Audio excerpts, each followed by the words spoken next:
College শিক্ষককে দিগম্বর করায় অনুতাপ নেই সাবেক স্বাস্থ্য প্রতিমন্ত্রী ও সরকার দলীয় সংসদ সদস্য মুজিবুর রহমান ফকিরের। উল্টো লজ্জাজনক কাণ্ড ঘটানোয় অনুসারীদের প্রশংসায় তিনি পঞ্চমুখ।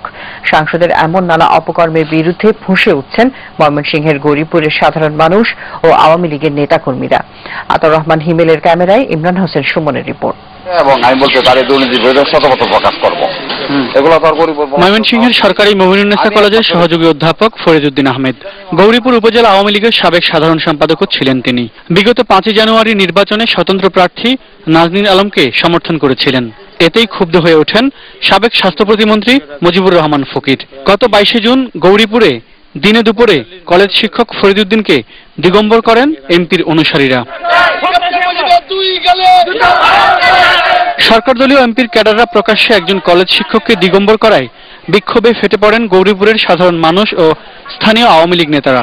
তারা এমপিকে অবাঞ্ছিত করেছেন, দলীয় পদ থেকেও অব্যাহতি দিয়ে তার হাত থেকে স্থানীয় আওয়ামী লীগের নেতৃত্ব রক্ষারও দাবি জানিয়েছেন। একজন স্যারের ফ্যান গুলি আলাইছে, এটা তো ঠিক করছে না। সে জানুয়ার ব্যতীত আর মানুষ এই কাজ করে না। উনি যে কাজ করতেছে এটি সমাজের কাজ না। একটা এমপি মানুষ একটা জঘন্য কাজ করা, এটা খুব খারাপ কাজ করছে। সকলের কাছে আমরা আবেদন, ওনার কাছ থেকে আমরা আওয়ামী লীগের গৌরীপুরের মুক্তি চাই।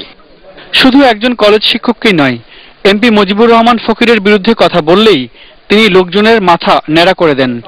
মামলা দিয়ে কারাগারে আটকে রাখেন। তার রেস্ট হাউস সেবালয়, যা টর্চার সেল হিসেবেই জানে স্থানীয়রা, তাতে এখন আতঙ্কের জনপদ হিসেবে পরিচিত পাচ্ছে ময়মনসিংহের গৌরীপুর।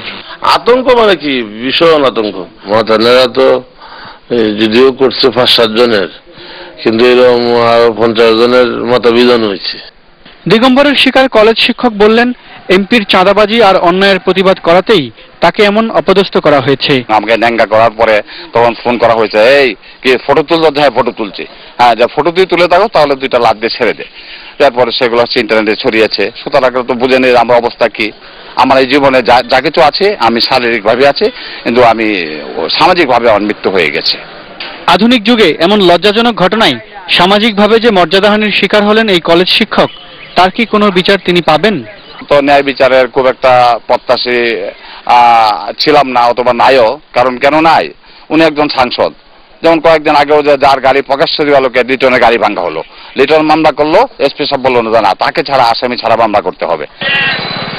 কলেজ শিক্ষককে দিগম্বর করার বিষয়টি জানা আছে এমপির, তবে এতে তার কোনো অনুতাপ না থাকলেও অনুসারীরা যা করেছে সেই ঘটনাকে কোনো অন্যায় হিসেবে দেখতে চান না তিনি।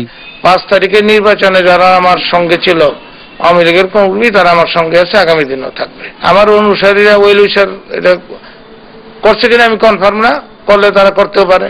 আমি এই সিট রক্ষা করার জন্য আমার যা দরকার আমি তা করতেছি। এই যে এই ঘটনা করার পরে বাস্তবে মনে হয়েছে কষায়ন, অশালীন, অসভ্য কথাবার্তা, আচার আচরণ করে। জনগণের ভোটে নির্বাচিত একজন সংসদ সদস্যের কাছ থেকে এ ধরনের আচরণ জনগণ কখনোই প্রত্যাশা করছেন না।